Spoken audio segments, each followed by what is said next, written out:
Chapter 25, The Curtain.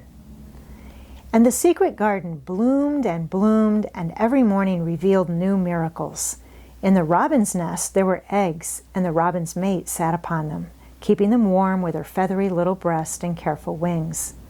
At first she was very nervous, and the robin himself was indignantly watchful. Even Dickon did not go near the close-grown corner in those days, but waited until, by the quiet working of some mysterious spell he seemed to have conveyed to the soul of the little pair, that in the garden there was nothing which was not quite like themselves, nothing which did not understand the wonderfulness of what was happening to them, the immense, tender, terrible, heartbreaking beauty and solemnity of eggs. If there had been one person in that garden who had not known through all his or her innermost being that if an egg were taken away or hurt, the whole world would whirl round and crash through space and come to an end. If there had been even one who did not feel it and act accordingly, there could have been no happiness even in that golden springtime air. But they all knew it and felt it, and the robin and his mate knew they knew it. At first the robin watched Mary and Colin with sharp anxiety. For some mysterious reason, he knew he need not watch Dickon. The first moment he set his dew-bright black eye on Dickon, he knew he was not a stranger, but a sort of robin without beak or feathers. He could speak robin, which is quite a distinct language not to be mistaken for any other. To speak robin to a robin is like speaking French to a Frenchman.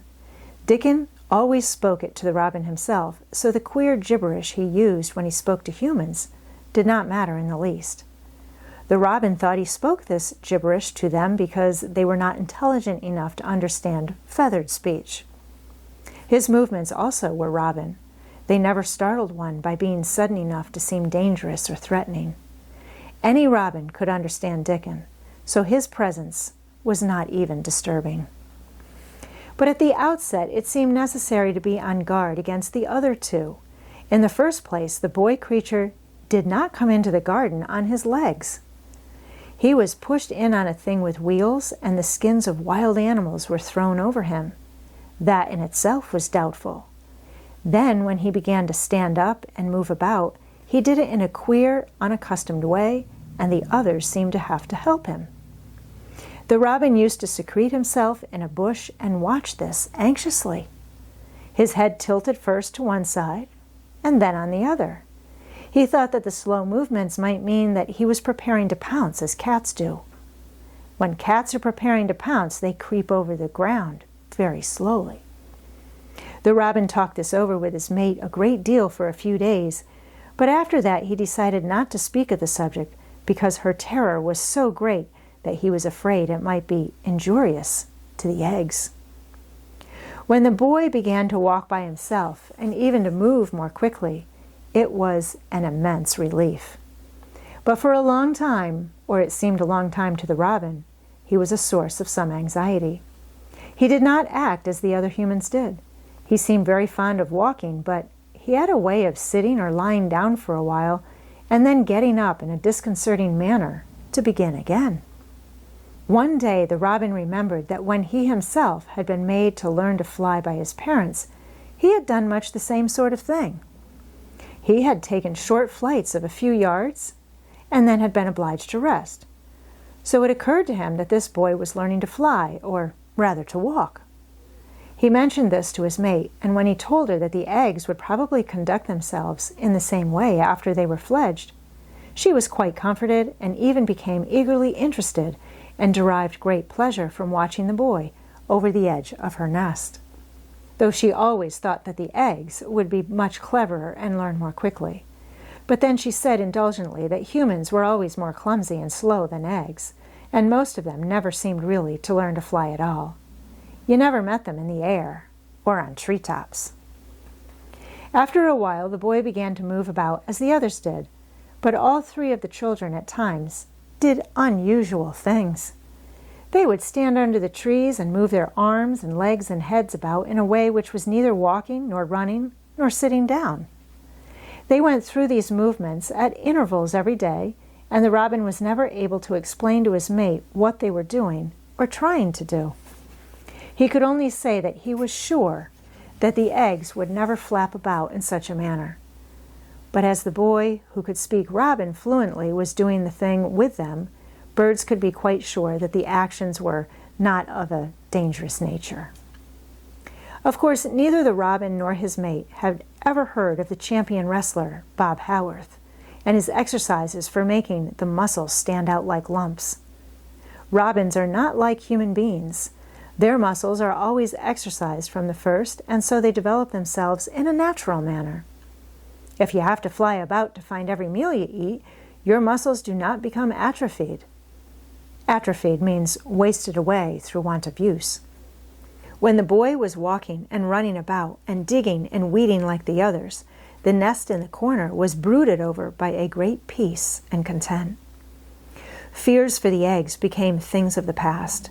Knowing that your eggs were as safe as if they were locked in a bank vault, and the fact that you could watch so many curious things going on, made sitting a most entertaining occupation. On wet days, the egg's mother sometimes felt even a little dull because the children did not come into the garden. But even on wet days, it could not be said that Mary and Colin were dull.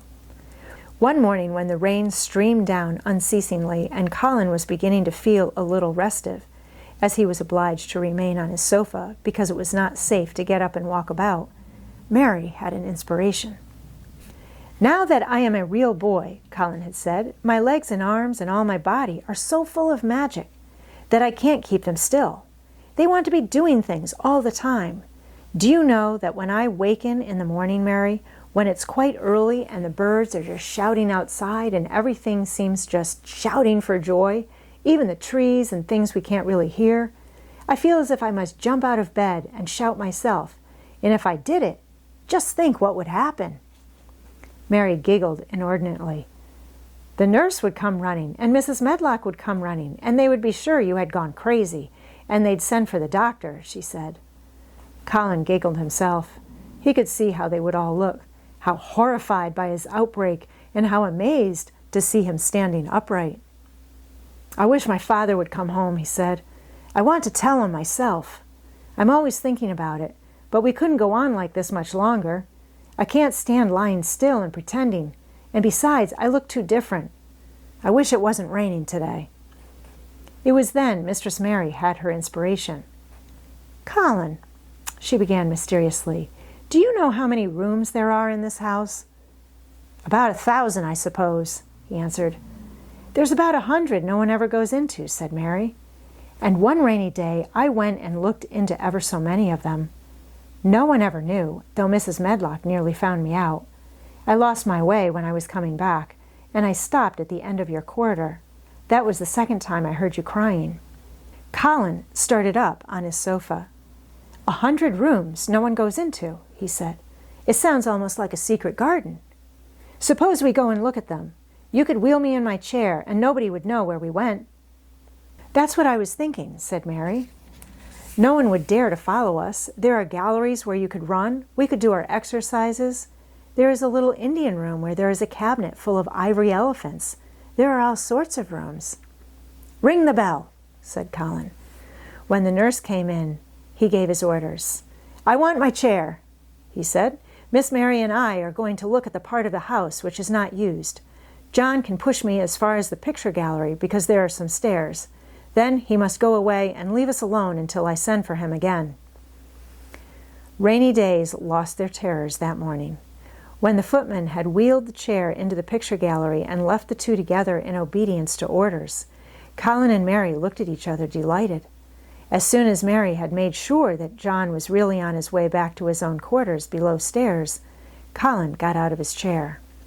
"I am going to run from one end of the gallery to the other," he said, "and then I am going to jump, and then we will do Bob Howarth's exercises." And they did all these things and many others. They looked at the portraits and found the plain little girl dressed in green brocade and holding the parrot on her finger. "All these," said Colin, "must be my relations.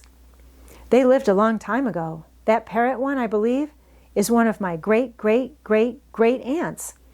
She looks rather like you, Mary. Not as you look now, but as you looked when you came here. Now you are a great deal fatter and better looking." "So are you," said Mary, and they both laughed. They went to the Indian room and amused themselves with the ivory elephants. They found the rose-colored brocade boudoir and the hole in the cushion the mouse had left. But the mice had grown up and run away, and the hole was empty. They saw more rooms and made more discoveries than Mary had made on her first pilgrimage. They found new corridors and corners and flights of steps and new old pictures they liked and weird old things that they did not know the use of. It was a curiously entertaining morning, and the feeling of wandering about in the same house with other people, but at the same time feeling as if one were miles away from them, was a fascinating thing. "I'm glad we came," Colin said. "I never knew I lived in such a big, queer old place. I like it. We will ramble about every rainy day. We shall always be finding new queer corners and things." That morning, they had found, among other things, such good appetites that when they returned to Colin's room, it was not possible to send the luncheon away untouched. When the nurse carried the tray downstairs, she slapped it down on the kitchen dresser so that Mrs. Loomis, the cook, could see the highly polished dishes and plates. "Look at that," she said. "This is a house of mystery, and those two children are the greatest mysteries in it." "If they keep that up every day," said the strong young footman, John, "there'd be small wonder that he weighs twice as much today as he did a month ago. I should have to give up my place and time for fear of doing my muscles an injury." That afternoon, Mary noticed that something new had happened in Colin's room. She had noticed it the day before, but had said nothing, because she thought the change might have been made by chance. She said nothing today, but she sat and looked fixedly at the picture over the mantel. She could look at it because the curtain had been drawn aside. That was the change she noticed. "I know what you want me to tell you," said Colin, after she had stared a few minutes. "I always know when you want me to tell you something. You are wondering why the curtain is drawn back. I am going to keep it like that." "Why?" asked Mary. "Because it doesn't make me angry anymore to see her laughing. I wakened when it was bright moonlight 2 nights ago and felt as if the magic was filling the room and making everything so splendid that I couldn't lie still. I got up and looked out of the window. The room was quite light, and there was a patch of moonlight on the curtain, and somehow that made me go and pull the cord. She looked right down at me as if she were laughing because she was glad I was standing there. It made me like to look at her. I want to see her laughing like that all the time. I think she must have been a sort of magic person, perhaps." "You are so like her now," said Mary, "that sometimes I think perhaps you are her ghost made into a boy." That idea seemed to impress Colin. He thought it over and then answered her slowly. "If I were her ghost, my father would be fond of me," he said. "Do you want him to be fond of you?" inquired Mary. "I used to hate it because he was not fond of me. If he grew fond of me, I think I should tell him about the magic. It might make him more cheerful."